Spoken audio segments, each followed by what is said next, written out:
Bueno, muchas gracias Ernesto por tus palabras. Para mí es un gran honor poder compartir hoy el estado virtual que representa la ocasión con los premiados, tanto por Susana como Carlos Gurizano.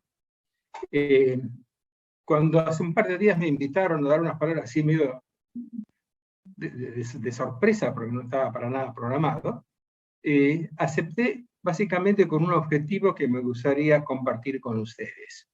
Hace varios años, yo diría ya casi una decena de años, que estoy tratando de poner en valor para la comunidad universitaria, para la enseñanza y para la educación en ciencias, la manzana de las luces.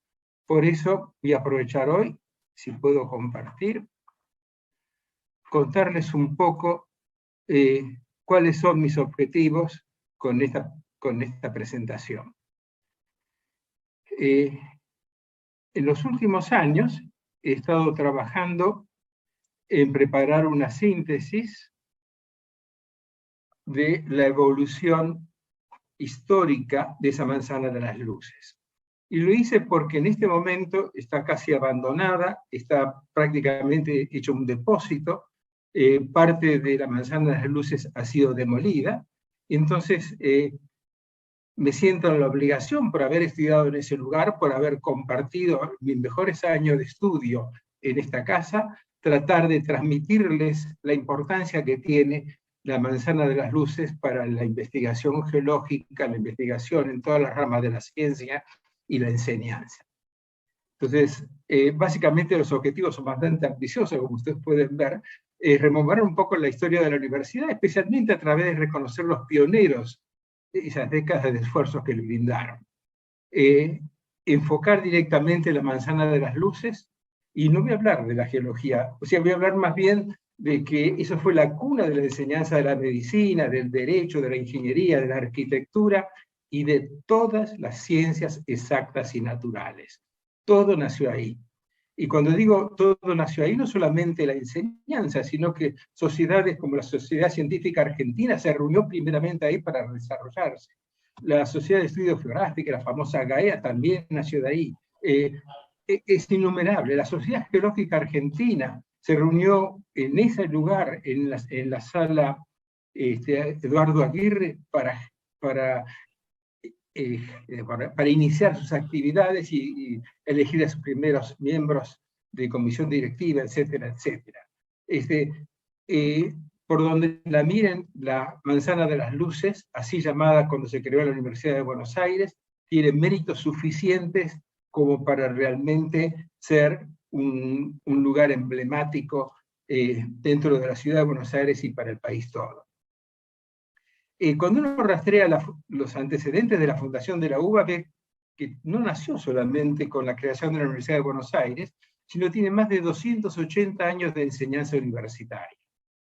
Entonces, poner en valor esas aulas que hoy están vacías, que encierran en sus paredes la gran cantidad de enseñanzas de nuestros maestros, luchas estudiantiles sin par, y que fueron testigos de intensos debates que acompañaron paso a paso la historia de nuestro país. Entonces, como dije anteriormente, nuestro objetivo final es lograr que sean abiertas y destinadas a mostrar la historia de la Universidad de Buenos Aires para las generaciones futuras. Aquí me impresionan mucho las palabras del arquitecto Mario Buchazo en 1960. Para quienes no conocen al arquitecto Buchazo, fue un padre del patrimonio latinoamericano, no solamente de Argentina, que durante toda su vida, durante décadas, este arquitecto luchó para que preservara el patrimonio, ponerlo en valor y que sirva como enseñanza para todos los argentinos. Y él dice unas palabras que las copié textualmente de él, que dice que la manzana de las luces compite nuestra veneración patriótica con otros lugares simbólicos como el Fuerte y el Cabildo. Aquí le puse una representación del Fuerte de Carlos Pellegrini, que está actualmente la Casa Rosada, el Museo del Bicentenario, la Aduana de Taylor. Ese conjunto arquitectónico fue puesto como lugar destacado de Argentina, de Buenos Aires y de Argentina en general, por Buchazo. El segundo lugar que él puso fue el Cabildo de Buenos Aires, una hermosa acuarela de Carlos Pellegrini, también de 1839. Y a esa historia de esos grandes lugares históricos y emblemáticos, él agrega la Manzana de las Luces, diciendo que la Manzana de las Luces radicó los primeros intentos de crear una universidad en la época jesuítica, en 1733, un segundo intento por un gran virrey que fue el virrey Bertis, y podemos saber por qué, 1778, y que finalmente culmina con éxito en 1821 con la creación de la Universidad de Buenos Aires. Para hablar de la enseñanza tenemos que empezar con los jesuitas en Buenos Aires. En 1607 llegaron y les cedieron un lugar en plena, lo que conocemos como Plaza de Mayo, la plaza que después se llamó de la Victoria. Ahí frente a la Casa de Gobierno le dieron un lugar para hacer la primera escuela, el primer colegio. Después, por motivos, digamos, de defensa de la ciudad y del fuerte, eso que estaba creciendo cada día con mayor velocidad, fue sacado de ahí y le cedieron la Manzana de las Luces como retribución o compensación para poder sacarlos de la Plaza de Mayo. En 1662 se mudan a la Manzana de las Luces los jesuitas, que a partir de ahí se llamó Manzana de los Jesuitas, donde establecen una escuela y un colegio que ya estaban incipientemente en la Plaza de Mayo, en la Plaza de la Victoria. Hay que destacar que los jesuitas durante 150 años tuvieron el único colegio secundario que existió en Buenos Aires. O sea que esa trayectoria de los jesuitas en la enseñanza ha sido muy importante. Y en 1733 comenzaron el dictado de sus cursos superiores de filosofía, que es el inicio de la enseñanza universitaria dentro del Colegio Mayor. Ahí ven el fuerte, ven dónde está ubicado el Cabildo, y a pocos metros del Cabildo está la Manzana de los Jesuitas, que hoy conocemos como la Manzana de las Luces. Este es un plano muy antiguo, de 1706, uno de los únicos, los más antiguos que he encontrado, donde está ubicado ya como un lugar destacado la presencia de la Manzana de los Jesuitas o la Manzana de las Luces. Digo que en 1733 comenzó la enseñanza superior porque, además de los cursos normales que daban en el colegio, fue decisión de los jesuitas dictar cursos de filosofía avanzada. Y en esa época estaba en Buenos Aires un sacerdote jesuita que se llama Joseph Quiroga. El lago Quiroga en Santa Cruz lleva el nombre de este jesuita. Él, junto con Strobel, el jesuita Strobel, y otro jesuita, y Cardiel, que eran los tres jesuitas que hicieron un reconocimiento de la costa patagónica, era muy reconocido en su tiempo por ser un gran matemático. Cuando había problemas de disputa en las fincas, en los campos, donde no se sabía exactamente los límites, siempre se recurría al padre Joseph Quiroga porque era el matemático indiscutido de aquellos momentos y su palabra era santa en aquella época. Todo esto fue avanzando el conocimiento y la enseñanza abierta, libre y gratuita para todos los que quisieran participar, una característica que tenían los jesuitas. Y en el año 1762, el cabildo eclesiástico y el cabildo secular le piden a los jesuitas que funden una universidad y que obtengan la licencia real con títulos correspondientes. En 1762, o sea, avalado por los cabildos eclesiástico y secular, hacen la presentación ante el rey para generar esa universidad carolina, como la llamaban en homenaje, perdón, la universidad jesuítica como se conoció posteriormente. Infelizmente, en 1762, cuando hacen el pedido, ya se veía que iban a ser expulsados los jesuitas de América, y nunca fue contestado el pedido que hicieron para formalizar esa universidad. Y aquí les quiero mostrar un poco cómo era la universidad en ese momento. Ustedes ven que estaba el Colegio Grande de los Jesuitas, que después fue el Colegio Nacional, estaba a su derecha la iglesia de San Ignacio, y encima, dado para la calle Perio y Alsina, estaba la Procuraduría de las Misiones, que fue construida en 1732. En esa Procuraduría se hizo para mantener como almacén de todas las cosas que llegaban de las misiones, pero como un pedido muy especial que hubo del colegio, esa Procuraduría instaló una serie de aulas, que si podríamos borrar esto de acá, no sé si podemos sacar a ver si puedo sacar esta parte de acá, para que solamente podamos ver nada más la parte más hacia la derecha de la imagen. No sé si ahí Germán podrá hacer algo. Bueno, ahí donde está tapado por estas imágenes tenemos básicamente las aulas que se construyeron para apoyar al colegio de los jesuitas. Este plano que ustedes ven es un plano muy antiguo que hizo el ingeniero José Custodio de Sá y Faría, de la Procuraduría de las Misiones en 1777, cuando echaron a los jesuitas. Este plano fue encargado por la Junta de Temporalidades, y por eso, digamos, tiene este detalle, y conocemos exactamente cómo era la ubicación de cada uno de estos sectores. Ahí donde está marcado en rojo, estaban las aulas que iban a ser utilizadas por la universidad. Infelizmente, de toda esa época gloriosa, solamente nos queda el claustro sur de San Ignacio. Este claustro sur era que estaba inmediatamente adosado a la iglesia de San Ignacio. Ese corredor, esas aulas, es lo único que ha quedado de aquella época, de la época jesuita, junto con la iglesia de San Ignacio. Este claustro se puede visitar, les recomiendo, porque tiene un museo muy interesante al fondo, o sea que realmente es una joya lo que ha permanecido.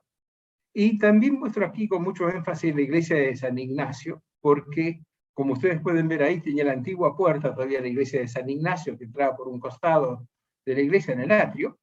En esta iglesia fue casi el aula magna donde daban las grandes clases, las grandes examinaciones los jesuitas, y después de los jesuitas, durante todo el periodo patrio, cada vez que había un hecho importante que hacía la comunidad de Buenos Aires, de la comunidad porteña, se reunían ahí en el templo de San Ignacio.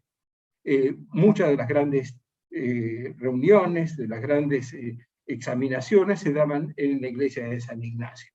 Durante muchos años la catedral no estuvo en funcionamiento, también funcionó como catedral. Pero yo diría que la iglesia de San Ignacio fue un atrio civil para un montón de eventos como cabildos seculares, no eclesiásticos, y un montón de actividades académicas. Echan a los virreyes, la famosa pragmática sanción de su majestad en fuerza de ley expulsó a los jesuitas de esta tierra, y realmente, desde el punto de vista de la ciencia, del conocimiento, fue un retroceso. Pero hubo un virrey, don Juan José de Vértiz y Restaco, el único virrey que era criollo de los muchos virreyes que tuvimos, los demás venían de la metrópoli. Este era un mexicano de ley que se preocupó mucho por hacer adelantar primero a su gobernación y después a su virreinato. Fue durante 6 años gobernador y durante otros 4 años virrey del Río de la Plata. Es impresionante lo que hizo don Juan José de Vértiz.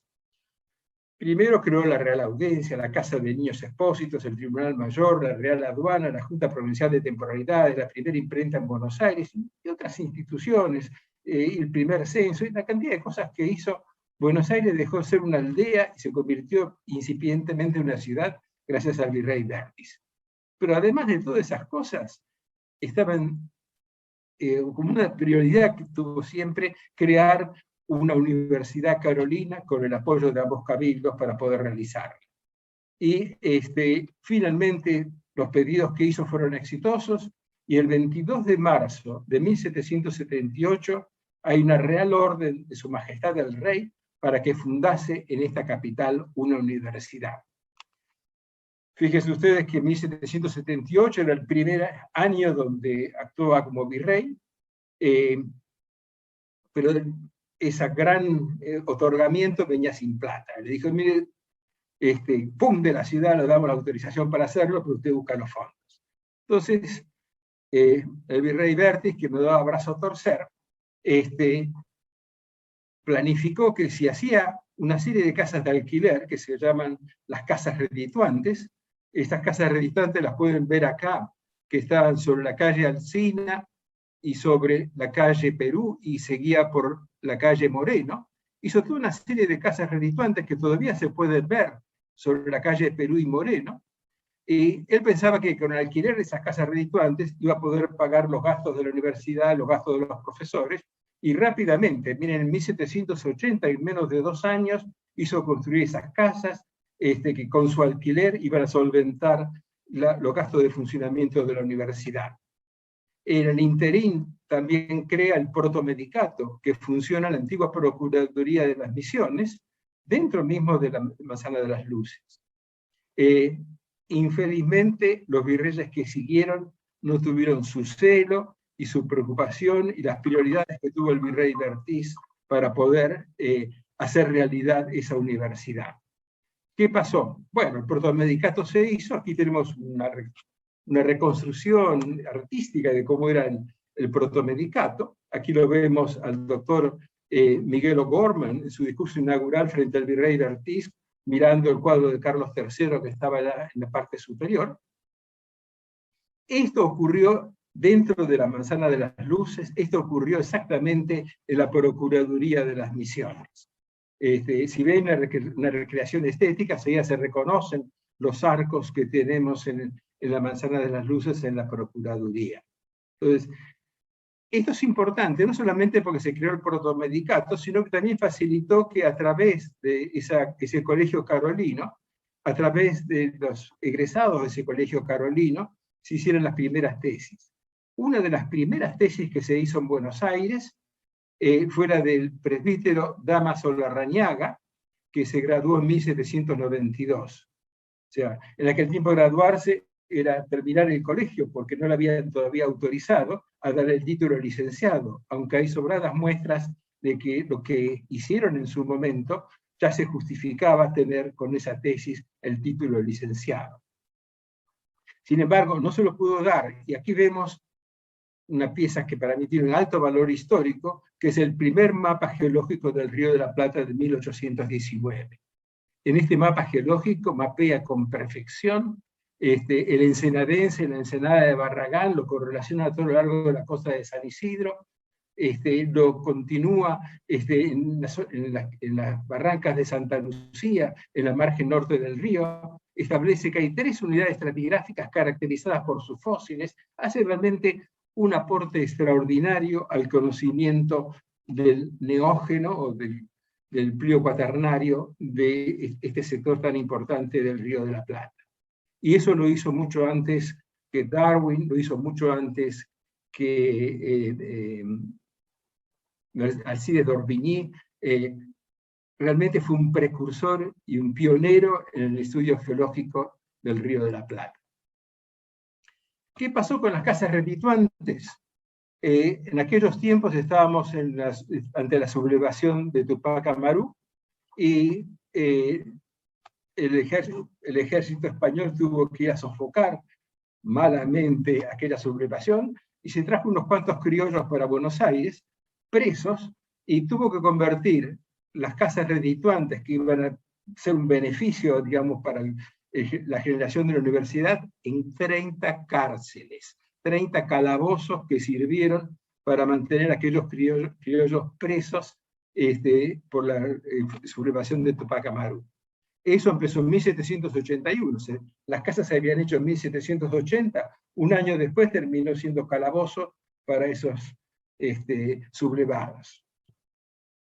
Bueno, esos intentos revolucionarios me gustaría destacar a uno de ellos, porque cuando uno conoce la Universidad Mayor Real y Pontificia de San Francisco Xavier de Chuquisaca, sabe lo que representa la magnitud que era esa universidad.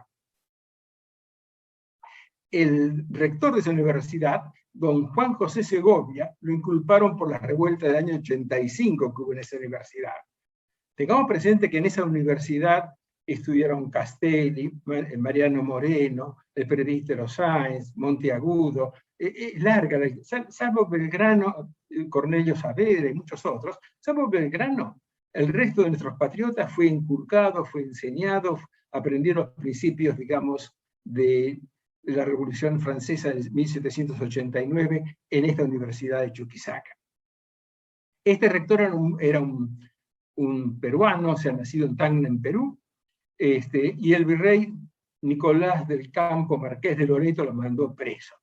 Y lo que es extraordinario, cómo funcionaba la justicia en aquel tiempo, que después de 2 años de litigar en la Real Audiencia Pretorial de Buenos Aires, lo declaran inocente. Y no solamente lo declaran inocente, sino que al virrey, que lo había puesto preso y lo mantuvo 2 años preso, le pasan las costas del juicio.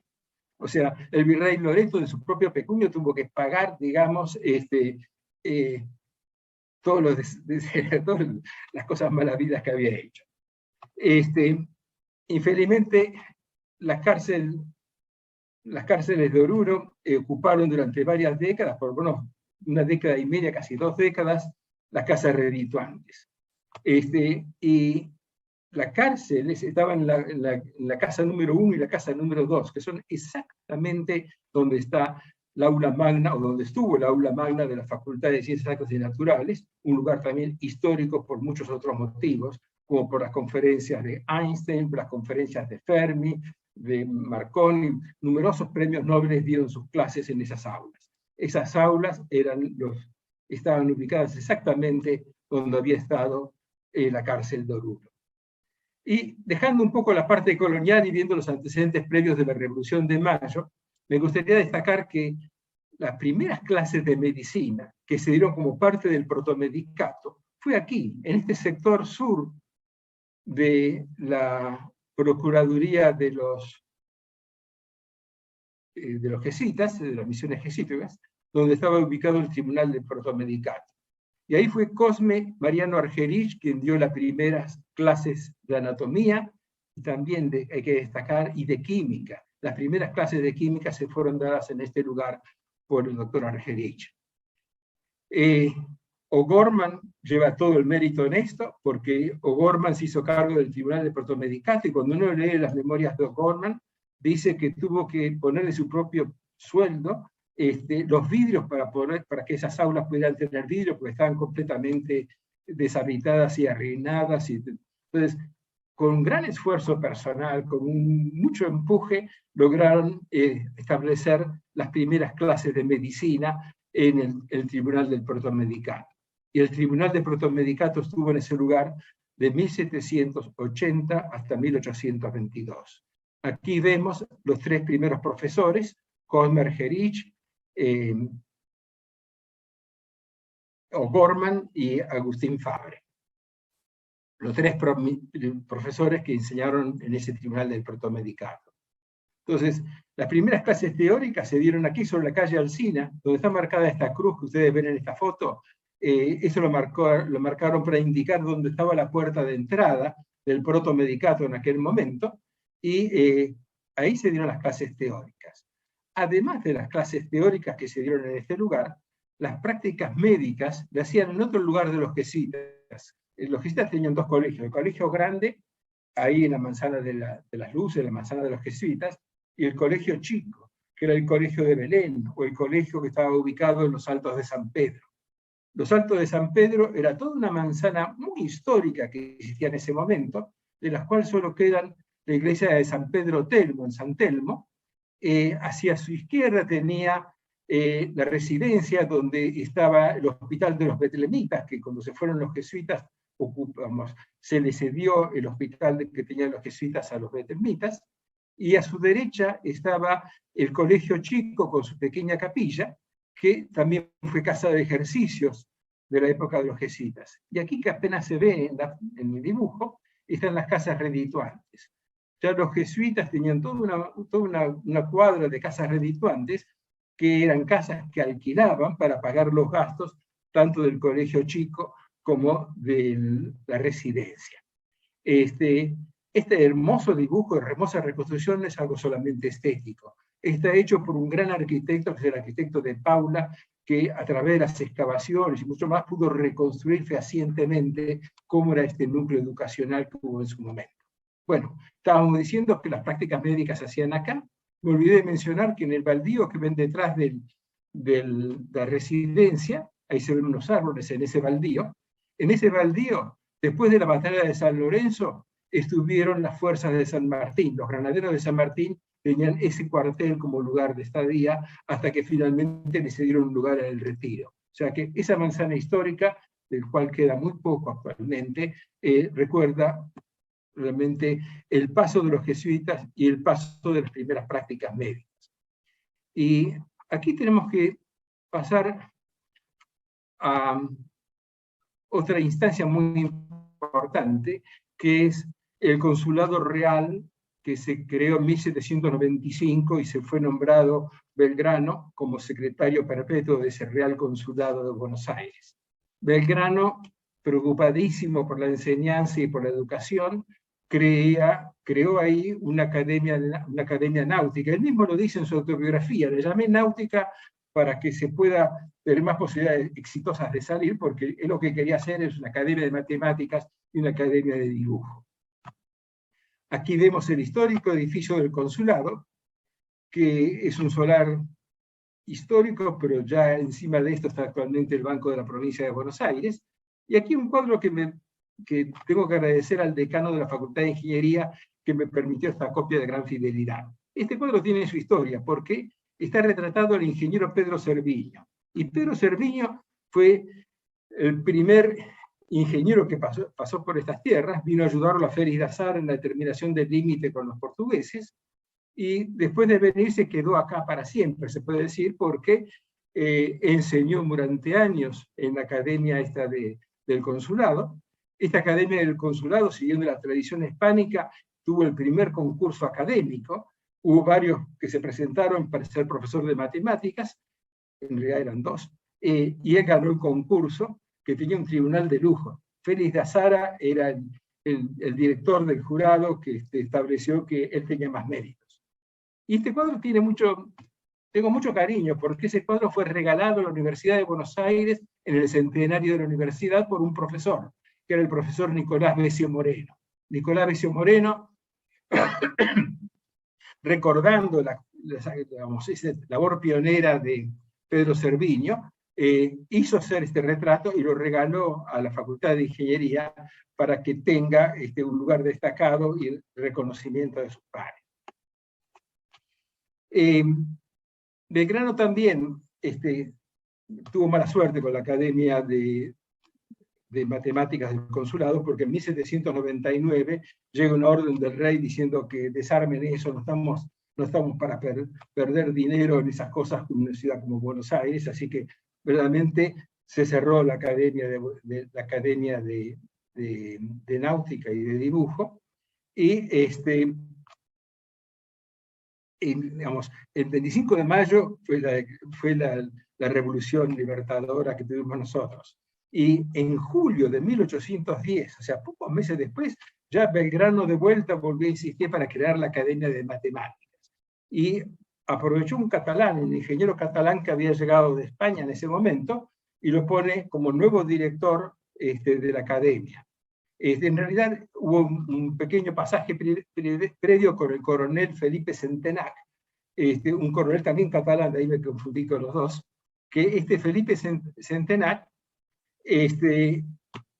empezó en 1810 hasta 1812 con la Academia de Matemáticas, pero en 1812 lo mandan fusilar y ser ahorcado en el fuerte de Buenos Aires.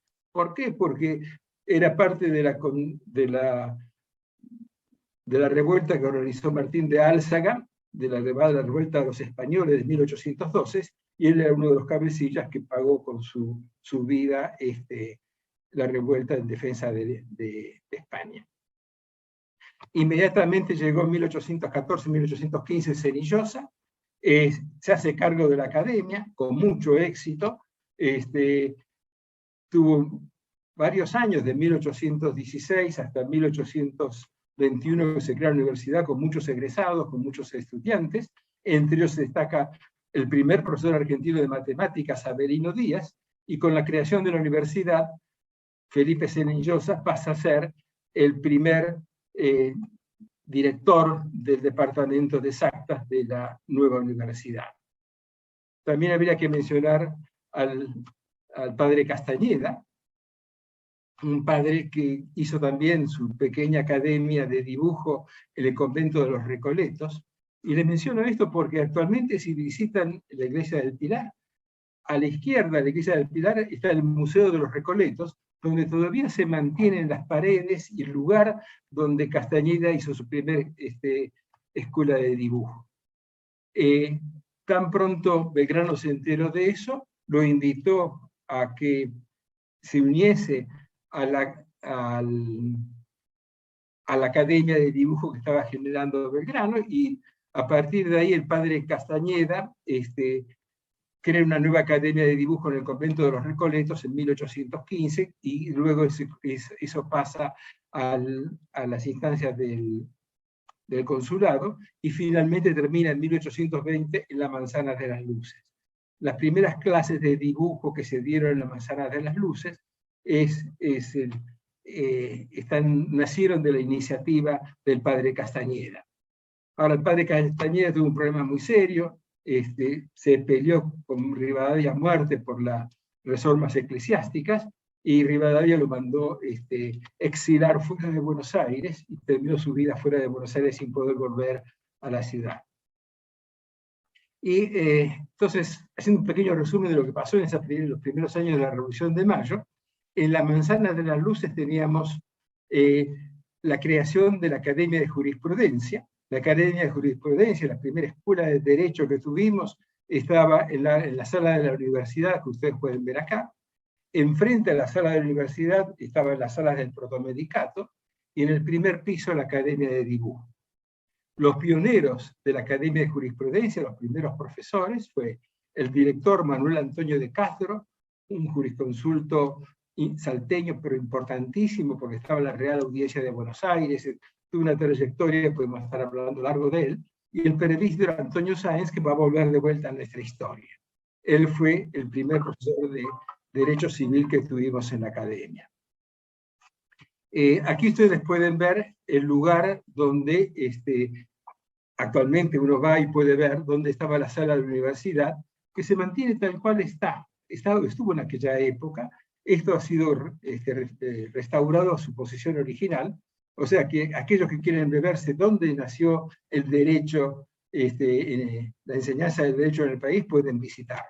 Enfrente, del otro lado de la flecha, tenemos donde se iniciaron las clases teóricas de medicina. Y aquí entramos en lo que es la creación de la Universidad de Buenos Aires, y es una decisión que tomó el Congreso de 1816 en Tucumán, que le pide a Juan Martín de Pueyrredón que cree una Universidad de Buenos Aires. Y Martín de Pueyrredón hace una larga fundamentación, y mucho de lo que les dije lo aprendí de la Carta de Pueyrredón, donde dice que lo que hicieron los jesuitas, lo que hizo el virrey Vértiz, y la necesidad realmente de tener una universidad en Buenos Aires. Y él encomienda al presbítero Sáenz, que era uno de los congresistas, uno de los que redactó la Declaración de la Independencia, que se encargue de planificar el desarrollo de la universidad. Y es así que el presbítero Sáenz durante varios años se pone a estudiar cómo hacer la universidad. Y en eso llega Bernardino Rivadavia, que hacía años, en 1812, cuando mandó fusilar a Centenac, venía con intereses de crear un centro de estudios en Buenos Aires. Apenas vio el proyecto del presbítero Sáenz, lo tomó como suyo, y a 2 meses de llegar creó el estatuto y el acta inicial de la creación de la Universidad de Buenos Aires. Puse los dos en igualdad de condiciones porque la historia civil, la historia, digamos, que uno lo sigue a Mitre y a todos ellos, los pone a Rivadavia como el gran prócer y el padre de la Universidad de Buenos Aires. Y aquellos que no les gustó las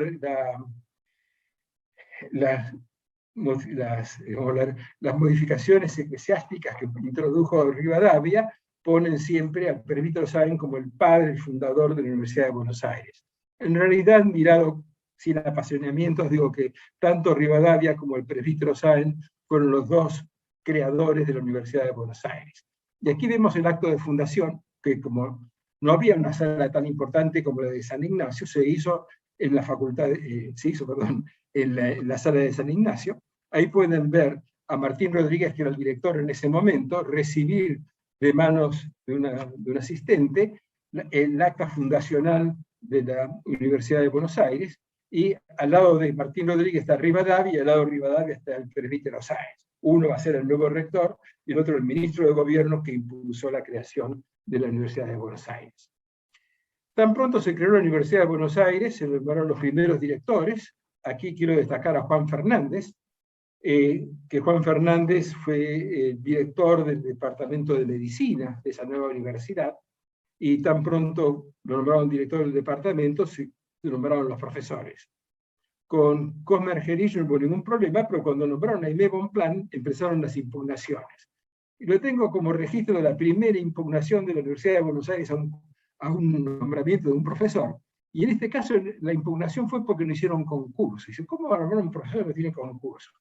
Y Fernández y los demás decían, pero señores, Aimé Bonpland fue el tipo que escribió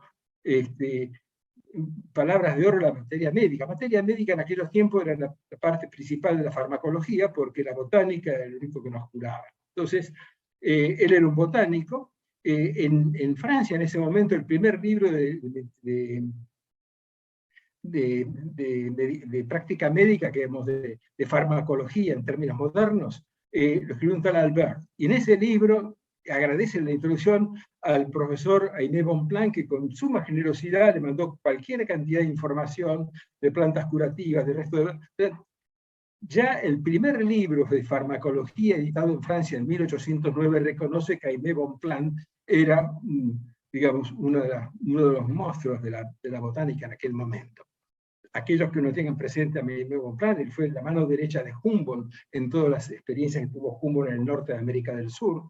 Él fue el encargado del jardín botánico de la reina, de la señora del rey, digamos, en París, y realmente era un sabio de la botánica, y no sé si él ni siquiera se llegó a enterar. Cuando Beto Soria se fue para el norte, se fue a Corrientes, Entre Ríos, y tuvo una vida azarosa, pero muy, muy interesante, que algún día hay que pedirle a Guillermo Tone que nos la cuente. El otro director fue Felipe Cenillosa, que ya venía con la escuela de matemáticas, y fundó, digamos, el departamento de ciencias exactas. Y aquí una cosa muy interesante. Hubo varios profesores, pero quiero destacar 4 que para mí son paradigmáticos en esta etapa. Primero, Manuel Moreno. Manuel Moreno era hermano de Mariano Moreno, nuestro prócer de la independencia. ¿Y por qué lo pongo destacadamente? Porque el primer profesor de la Universidad de Buenos Aires que tenía un PhD, o sea, un Philosophical Doctor en ciencias, él había estudiado medicina, creo que en Maryland, si me acuerdo bien, en Estados Unidos, y cuando vino dio unos cursos de química extraordinarios. Nuestros químicos de la facultad analizaron su programa de estudios y dijeron, señores, en aquel tiempo era un curso de avanzada lo que daba el doctor Manuel Moreno en la Universidad de Buenos Aires.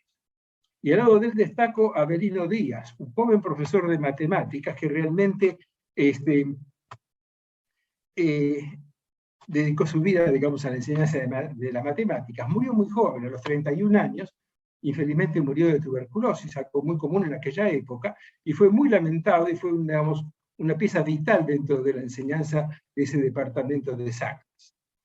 Después lo tenemos a Carta Molino, que algunos lo tienen como gran sabio, fue el primer profesor de física experimental, pero a mí hay algo que me sospecha de esa sabiduría, y es que el gobernador de Buenos Aires, Dorrego, cuando asumió, dijo, bueno, estoy muy contento con la universidad, habría que mejorar un poco la enseñanza de la física experimental, y aparentemente tenía algunos rumores de que el curso de Carta Molino no era demasiado bueno, porque él se ofendió y renunció inmediatamente al cargo de profesor de física.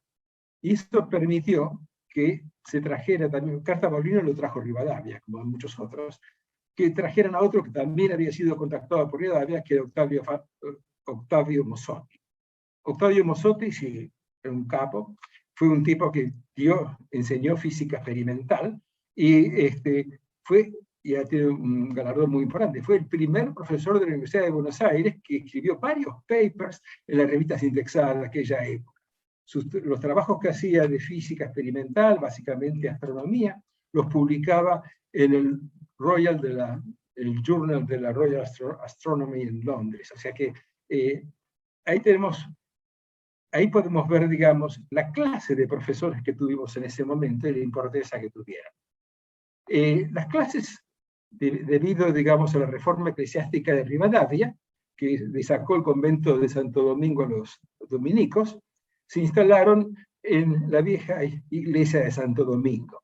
Aquí ustedes pueden ver la iglesia de Santo Domingo, una celebración, es un retrato de 1830 y tantos, o sea, de la época, y pueden ver que a la izquierda está la parte del convento, y aquí vemos otra vista en la fotografía, a la derecha, donde ven el lugar donde el convento se hicieron muchas cosas con respecto al departamento de exactas. Se dictaron las clases, estuvo el primer gabinete de física, el primer gabinete de química, y lo tuvo al doctor Ferraris, que fue el primer curador del Museo de Historia Natural, que también estaba en el convento de Santo Domingo. Todo eso estaba floreciendo hasta que en 1838, por un decreto de Rosas, hay dos decretos. En 1836 le devuelve las instalaciones a los dominicos, y en 1838 le corta el sueldo a todos los profesores de la Universidad de Buenos Aires. O sea que fue un golpe de furca. Se extinguió ese departamento de ciencias exactas por unos cuantos años, casi por 20 años, debido a lo que estaba pasando, lo que pasó en ese momento. Se extingue el departamento de exactas y tuvimos que esperar 20 años para que resucite. También, aprovechando la reforma eclesiástica de Rivadavia, que era muy generoso por lo que vemos, le cedió todo el convento de San Francisco al departamento de jurisprudencia, que después vino a ser la Facultad de Derecho y Ciencias Sociales. Su primer profesor, Pedro de Somellera, durante décadas dictó, fue el primer profesor de Derecho Civil, durante décadas dictó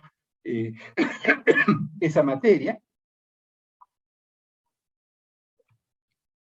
Y aquí vemos una vieja foto, una vieja reproducción de cómo era el aula del convento de San Francisco, donde se desarrollaban las clases de la Academia de Jurisprudencia.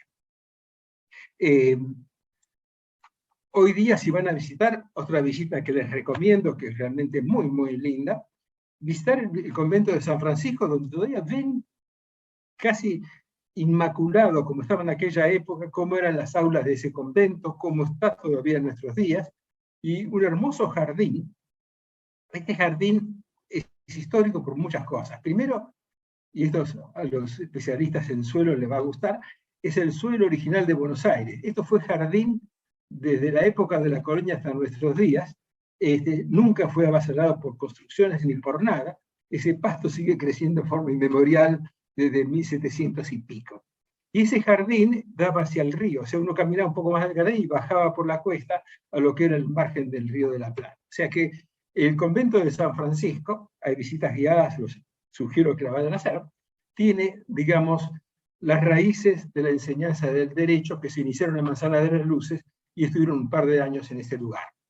Mirando de afuera, ven la antigua foto de donde se dictaban clases de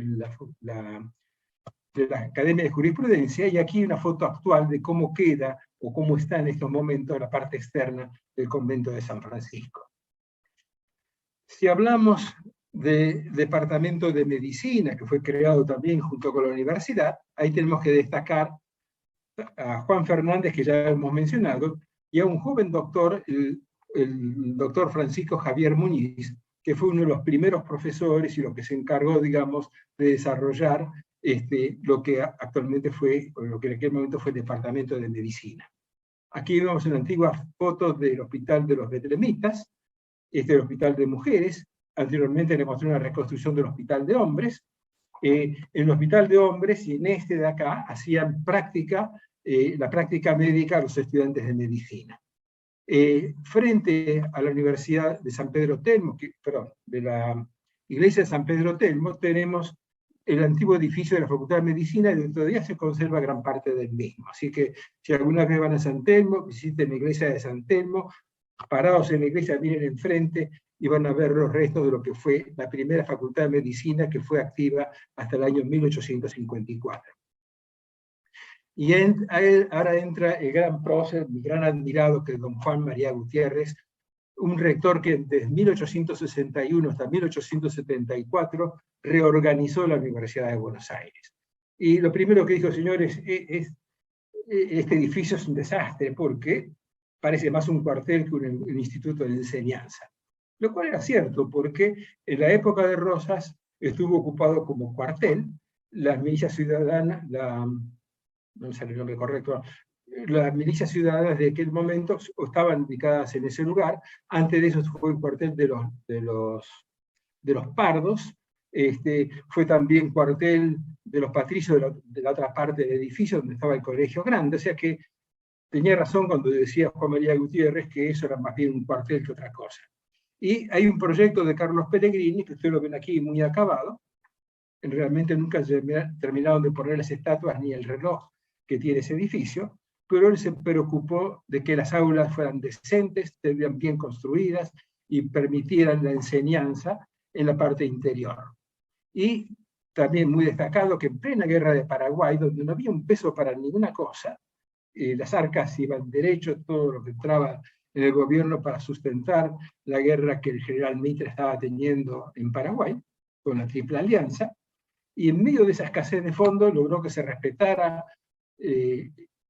la propuesta de Juan María Gutiérrez, que había hecho el año 1861, tardaron 4 años en venir estos profesores traídos por Mantegazza, y tenemos 3 profesores que realmente marcaron un hito muy importante en la reorganización de la Universidad de Buenos Aires después de la batalla de Caseros. Esos profesores fueron Bernardo Speluzzi de Matemáticas Puras, Emilio Rossetti de Física Aplicada. Ahora lo ve uno como gran prohombre, pero era un jovencito de 26 años, hacía meses, menos de un año que se había recibido de ingeniero, y lo contrataron para ser profesor y crear la ingeniería en Argentina.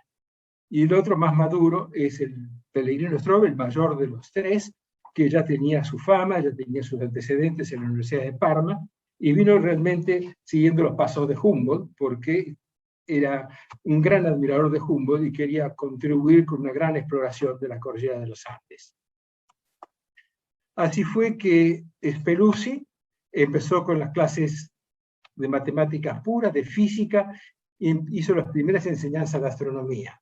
Y él mandó pedir, aquí un hermoso telescopio, es un telescopio, uno de los primeros que tuvo corrección de Foucault, que llegó al país, con una carcasa metálica que se conserva hoy en el Instituto Argentino de Física del Espacio. Si algún día van al Instituto de Física del Espacio, eso está detrás del IGEIS, entran, van a ver en el hall este hermoso telescopio que fue comprado en 1866 por Bernardino Speluzzi, y donde estuvo las primeras lecciones de astronomía. ¿Por qué era tan importante la astronomía en aquel momento? No es los objetivos que tenemos ahora. El objetivo era que los astrónomos o aquellos que son ilustrados en la astronomía podían hacer determinaciones astronómicas y marcar los límites de los campos.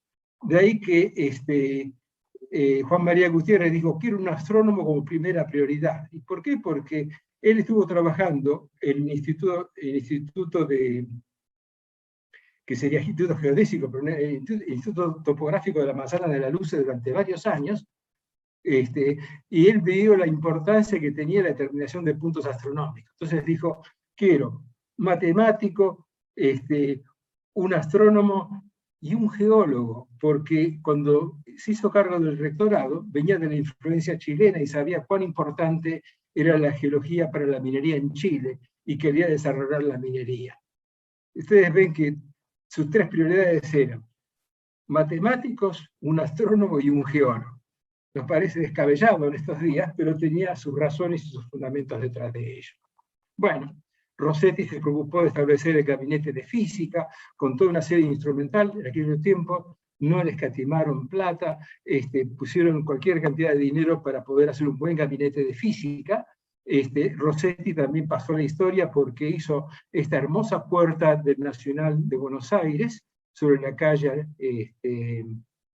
Bolívar, que después fue demolido cuando hicieron el nuevo, pero durante muchas décadas Esto fue, digamos, una marca que tenía el Colegio Nacional de Buenos Aires con esas puertas en estilo barroco que había hecho hacer el ingeniero Rossetti.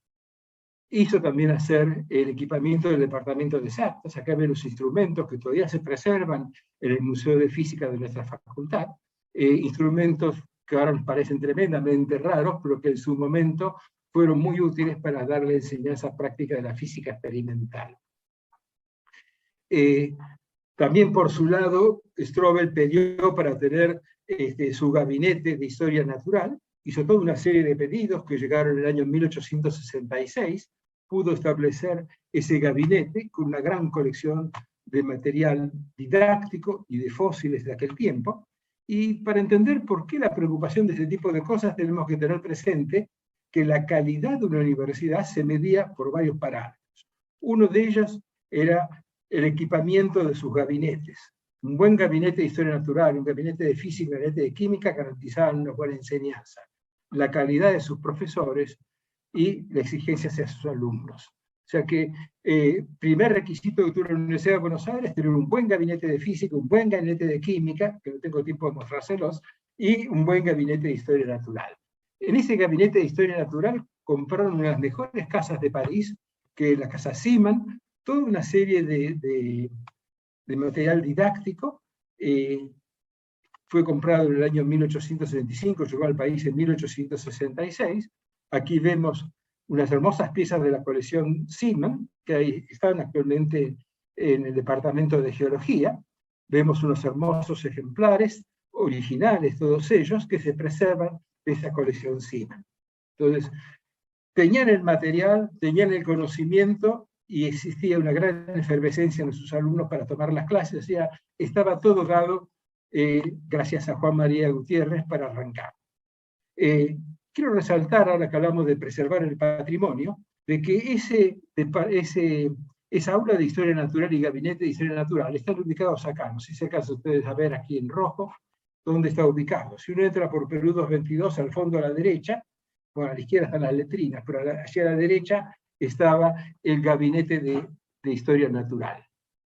Todavía se preservan las cosas que te compraron, se preserva lo que estaba en ese gabinete, y están las paredes intactas de cómo había sido en ese tiempo. O sea que tenemos que luchar para que algún día podamos mostrar ahí, en ese gabinete de historia natural, la historia de la Universidad de Buenos Aires.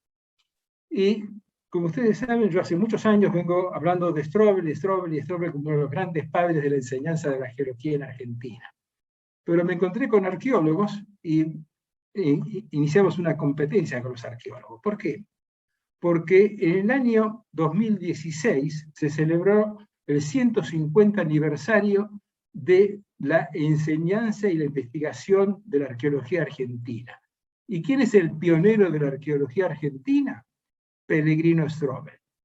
Es interesante que cuando iba hacia la campaña, digamos, él quería cruzar los Andes, así pasó por San Luis. Cuando pasó por San Luis, su interés como naturalista hizo que visitara la cueva de Intihuasi, encontraron unas olletis de la piedra de Vigate, traducido exactamente algo así como, encontró unas piedras pulidas que indicaban la presencia del hombre en esas piedras, y visitó por primera vez y mapeó la gruta de Intihuasi. Quien no conozcan la gruta de Intihuasi, los invito a que la conozcan, es un lugar muy interesante desde el punto de vista geológico, porque hay unas andesitas alcalinas que se incluyen ahí, pero debajo de las andesitas alcalinas están los restos de una de las cuevas más antiguas que tenemos en Argentina, que es la cueva de Intihuasi.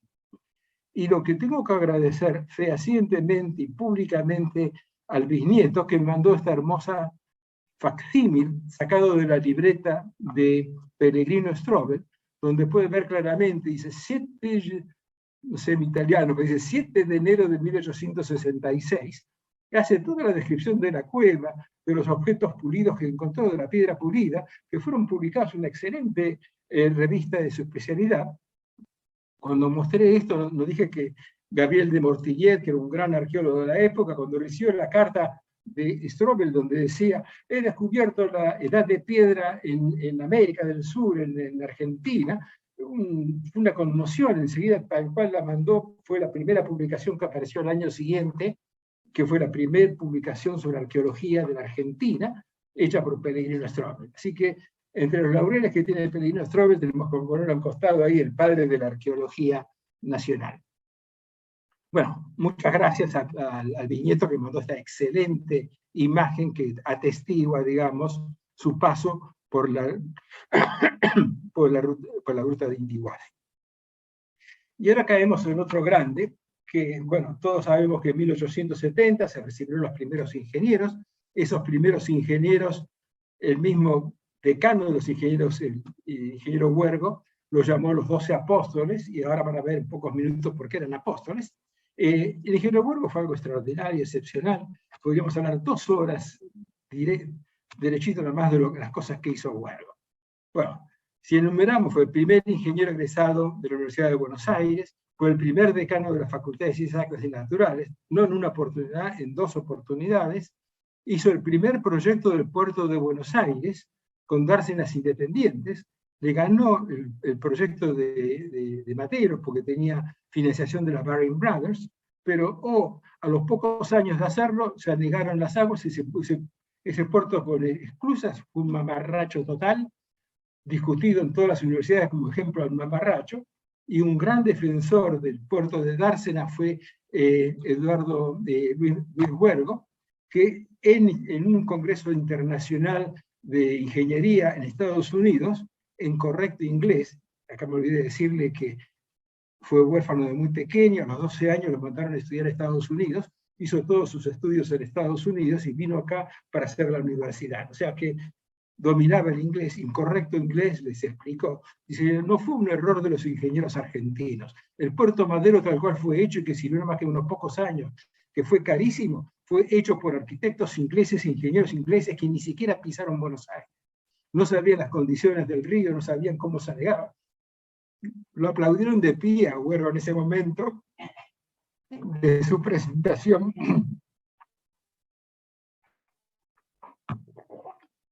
En ese Congreso Internacional de Ingeniería, pero no hizo solamente eso.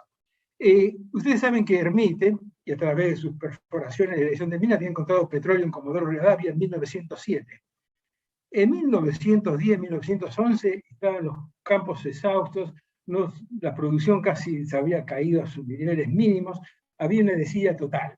Y Hermite lo nombra al ingeniero Huergo encargado de las operaciones en Comodoro Rivadavia. Y fue el primer ingeniero a ir allá a estudiar qué pasaba con la producción. Porque antes de un tal ingeniero Krause encargado de la producción de petróleo, el ingeniero Krause podrá ser muy buen ingeniero, pero jamás visitó el área, jamás se preocupó de ver cuáles problemas se enfrentaba la producción real de esto. En menos de 2 años casi quintuplicó la producción de petróleo en Comodoro Rivadavia. No solamente eso, sino que embalado por el éxito que tenía y por la cantidad de petróleo que seguía apareciendo, hizo una presentación de un plan de autoabastecimiento de hidrocarburos al Congreso de la Nación, Huergo, en 1913. Infelizmente se murió a los pocos meses. Entre otros méritos que tiene, fue presidente de la Sociedad Científica Argentina, presidió el primer Congreso Científico Internacional, bueno, de esas tiene muchísimo, el Centro Argentino de Ingenieros, por todos lados. Y me gustan las palabras de Ángel Gallardo, que en sus exequias dijo, ha sido el primer ingeniero argentino, no solo en el orden cronológico, sino también por sus virtudes y su labor profesional.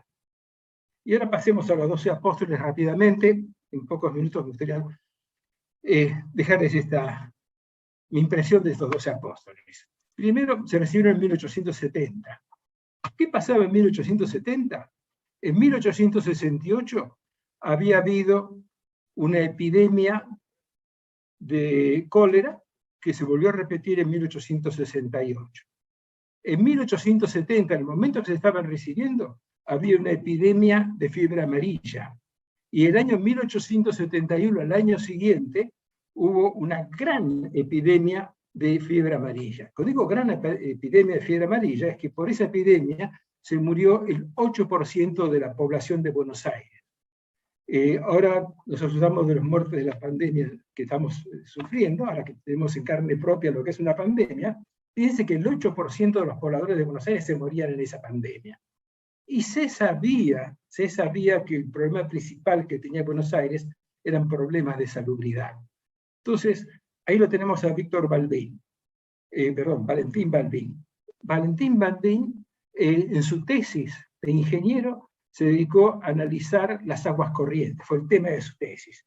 Y dijo, señores, si no tenemos un buen sistema de aguas corrientes, básicamente traducido ahora sería un buen sistema de cloacas, vamos a seguir teniendo problemas de salubridad. El primer proyecto de cloacas que se hizo en el país lo hizo Valentín Balbín y que supervisó para que se realizara. Después tenemos a Luis Silveira, también preocupado por los problemas urbanísticos de la ciudad, dijo, gran parte del problema de estas epidemias son los mosquitos. Y hay muchos mosquitos porque está lleno de charcos, barriales por todos lados. Tenemos que hacer un sistema de desagüe pluvial de Buenos Aires para permitir esas aguas estancadas puedan circular. Primer proyecto de aguas pluviales, el de Luis Silveira. Y el tercer proyecto que quiero destacar es el de Guillermo Villanueva. Guillermo Villanueva digo, señores, podemos tener aguas cloacas, podemos tener desagües pluviales, pero si no tenemos agua potable, que suministremos esa agua potable, no va a haber solución a este problema de las epidemias. Y se dedicó a partir de su tesis era cómo conseguir un sistema de aguas corrientes para abastecer toda la ciudad. Se dedicó toda su vida a desarrollar el sistema de agua potable de la ciudad. No es casualidad que el Palacio de Obras Sanitarias, él fue durante 30, 40 años director de Obras Sanitarias, el Palacio de Obras Sanitarias lleva el nombre Guillermo Villanueva porque fue el que se preocupó de que las aguas corrientes y el abastecimiento de agua potable en la ciudad se hicieran un hecho. Les podría mencionar de cada uno de ellos un montón de cosas. Probablemente fueron 12 apóstoles. Quizá habría que mencionar a Guillermo White, que fue el que hizo el proyecto del puerto de Bahía Blanca, que se conoce como Puerto White, o Adolfo Budner, que fue un ingeniero arquitecto, que fue uno de los padres también de todo el diseño de la ciudad de La Plata, bueno, y así muchos otros. Estos señores fueron ingenieros, pero no descuidaron la enseñanza ni la docencia. Es más, Valentín Balbín, después de su tesis, fue a estudiar, hizo un posgrado en Oxford, y cuando vino fue uno de los grandes profesores de matemáticas que tuvimos en la Universidad de Buenos Aires. Luis Silveira fue decano en varias oportunidades, antes de la nacionalización y después alternando con Huergo a cargo de la Facultad de Ciencias Exactas y Naturales. Francisco Lavalle fue un profesor que fue la mano derecha de Bernardino Speluzzi. Bernardino Speluzzi tenía que dictar 7 cátedras, y cuando apareció Francisco Lavalle, fue pasando poco a poco las cátedras de matemáticas a Francisco Lavalle y de física. Así que todos ellos tienen méritos sobrados para ser considerados los 12 apóstoles de la ingeniería en Argentina. Y ahora lo que quisiera destacar de esos 12 apóstoles, que sabemos dónde se recibieron, sabemos dónde recibieron el grado de ingeniero, dónde hicieron el juramento de ingeniero, que es el salón de grados que ven aquí ustedes en la Manzana de las Luces, en el primer piso, esas 3 grandes ventanas. Las 3 grandes ventanas fueron la Academia de Dibujo en su momento, después en la época de Juan María Gutiérrez, fue el lugar donde se estableció el salón de grados. Ese salón de grados se mantiene tal cual, excepto una esquina que le chanflearon para hacer la ochava, y en ese salón de grados estaba la cátedra, que era un ejemplo de la cátedra de 1870 y pico, donde defendían la tesis la gente que egresaba de la universidad. Esta cátedra se mantiene actualmente en el Salón de Actos de la Facultad de Derecho, y que con sobrados méritos para tenerla, porque los principales egresados de 1821, que se creó la universidad, hasta esa época, 1870, eran primero abogados, mayoría absoluta, y luego médicos, y apenas en 1870 los primeros ingenieros. En ese salón de grado también juró su título el primer matemático argentino, que fue el primer egresado como profesor de matemáticas fue Ildefonso Ramos Mejía, y muchos otros que sería largo de enumerar. La ingeniería siempre fue muy importante en la facultad durante 50 años. Aquí ven la sala de máquinas, que estaba casi en los subsuelos del viejo edificio de la calle Perú. Aquí ven los gabinetes de dibujo de aquella época, son fotos de 1900, otras fotos más recientes con el laboratorio de ensayos que tenían los ingenieros en el subsuelo siempre. Y aquí ven en 1924, después del gran proyecto remodelador que tuvo la Manzana de las Luces, lo que era la universidad o la facultad de la cual yo estudié, que es básicamente cómo eran con sus tremendas, no me sale el nombre ahora, con esas, ya va a salir, ménsulas, era la palabra que estaba buscando, con sus hermosas ménsulas que mantenían el piso del edificio con estructura de hierro, que infelizmente cayó bajo la mano de la piqueta. También ahí nació la Escuela de Arquitectura. Aquí lo tenemos al arquitecto Ernesto Bunge, que el 29 de agosto de 1878 fue el primer arquitecto en recibir un diploma de la Universidad de Buenos Aires. Y pongo la fecha, 29 de agosto, porque 3 días después, en la Facultad de Arquitectura, que se ubicaba en la esquina de Moreno y Perú, se graduó el primer arquitecto que estudió en la Universidad de Buenos Aires, que es Juan Antonio Buschiazzo. Recién hablábamos de Mario Buschiazzo, era sobrino de Juan Antonio Buschiazzo. Juan Antonio Buschiazzo fue el primer arquitecto, fue fundador de la Sociedad Central de Arquitectos, tuvo una tarea destacadísima, hizo cualquier cantidad de edificios, uno de los prohombres de la arquitectura argentina. Junto con Ernesto Bunge fueron los dos que realmente marcaron el inicio de la Escuela de Arquitectura en 1878. También hay que destacar que Juan Antonio Buschiazzo le pagó a su sobrino, Mario Buschiazzo, que aparentemente no tenía buenos recursos económicos, le bancó los estudios para ser arquitecto y recibirse en la década del 20 y ser uno de los grandes padres de la arquitectura patrimonial, uno que defendió el patrimonio colonial, no solamente de Argentina, sino de muchos países latinoamericanos, y fue el fundador de un instituto de arquitectura, de patrimonio y arquitectura latinoamericana. Bueno, rápidamente la Facultad de Arquitectura ya no tuvo más lugar en este edificio porque los arquitectos seguían creciendo. Pasó el decanato que antes estaba en Perú 272 a Alsina al 673, ahí casi enfrente de la Manzana de las Luces, y más tarde pusieron aulas en Independencia y finalmente tuvieron que irse de ahí porque no tenían ya más lugar. Lo que es importante destacar es que en 1948 nace como Facultad de Arquitectura y Urbanismo en forma independiente de la Facultad de Ciencias Exactas y Naturales. Una cosa que hay que destacar de los arquitectos, como pueden ver en este plano que está acá, el doctorado en Química y Ciencias Naturales tenía la esquina de Perú y Alsina, en el medio estaba básicamente la Facultad de Ingeniería y los geólogos, en el segundo piso, y la Escuela de Arquitectura marcaba esa esquina.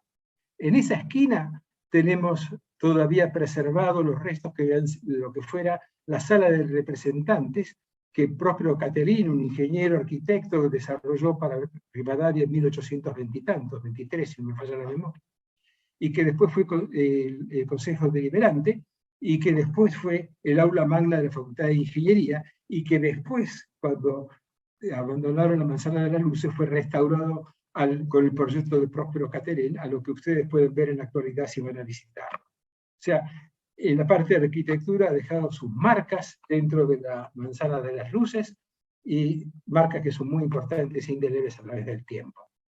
Y no quiero terminar sin hablar de la mujer en la Manzana de las Luces. Y aquí le dedico un párrafo muy especial a estas bellas mujeres. Acá, desgraciadamente, si pueden sacar estas fotos de acá, pues no me dejan ver a la quinta mujer que fue la primera arquitecta.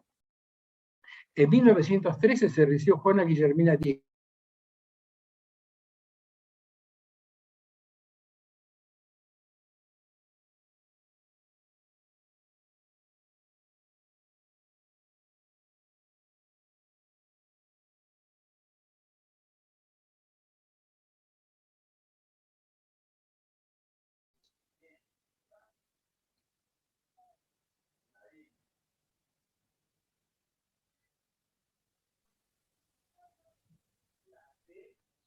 Víctor, estás muteado. Bueno, vuelvo a compartir. Disculpen la molestia. Estamos acá.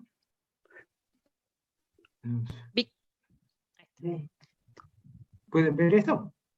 Víctor, sí, perdóname, si tocas la rayita de arriba de lo que tenés arriba de donde se ve la columna de los participantes, la que es una sola rayita, eliminás a todos los que estamos en la columna. Una sola rayita, pero se va todo ahí, ¿no? Arriba de tu foto, Víctor, fíjate que arriba de tu foto te va a aparecer como unas rayitas. Sí, pero tengo que dejar de proyectar para ver eso. Porque si no... Nosotros te veíamos perfecto, yo lo veía perfecto, No. todo lo que mostrabas, ¿eh? Bueno, acá voy a poner... Bueno, sigo proyectando si ustedes lo veían perfecto. Pues faltan nada más que 2 diapositivas para terminar, y es una lástima no terminar con esto. Bueno, ahora puedo compartir. Sí. Perfectamente, Sí, ahora sí puedo compartir. Y bueno, cuando comparto se aparece la rayita de arriba, por eso no puedo tocar esto. Bueno, pero no importa, falta muy poquito. Juana Guillermina Dickmann, hermosa muchacha que se recibió en el año 1913, primera bióloga, y además está mal llamarla bióloga, porque realmente, falta poner acá la proyección.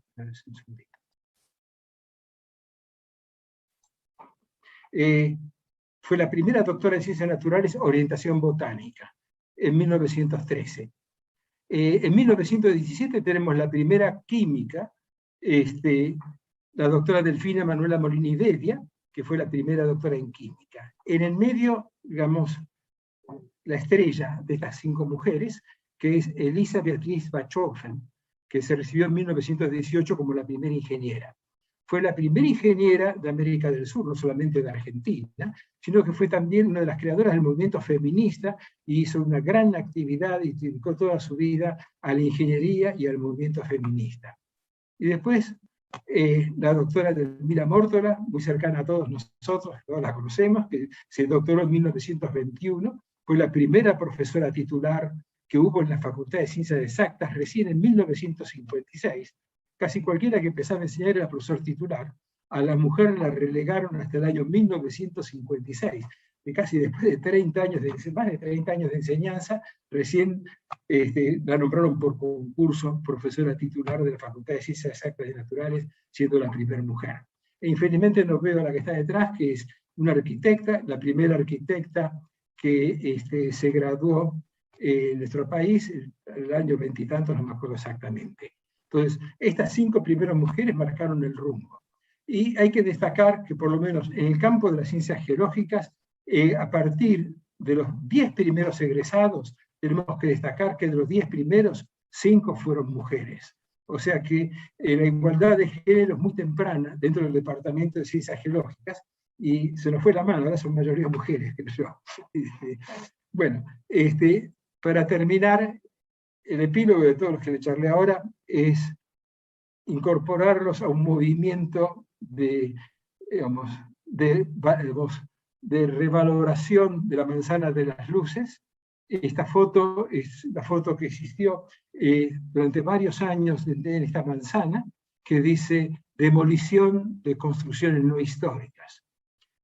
Si después todo lo que conté, ustedes consideran que esto no tiene historia, no conocemos lo que es la historia, porque realmente es una historia que arranca en la época colonial. Antes de la época colonial lo tuvimos con los jesuitas. Dentro de los 200 años que tuvo la Universidad de Buenos Aires, fue un lugar donde nació la enseñanza de la medicina, del derecho, de la arquitectura, de la ingeniería, de todas las ciencias exactas. O sea que lo mío es, como dicen los gringos, un pledge, o sea, es una plegaria para que nos unamos todos para luchar, para tratar de revalorar la manzana de las luces como una de las cunas de la enseñanza en Buenos Aires. Aquellos que quieran saber un poco más, los invito a que lean el libro de 150 años de exactas, que no hable nada de la carrera de química, ni de biología, ni de geología, ni de física, ni de las otras, pero si leen este libro pueden ponerse al día de la importancia que tuvo la manzana de las luces en el desarrollo de la enseñanza y la ciencia en la Argentina. Así que muchísimas gracias, y eso era todo lo que quería contarles. Bueno, Víctor, muchísimas gracias a vos. por excelente charla que nos diste y todo lo que nos enseñaste sobre ojalá se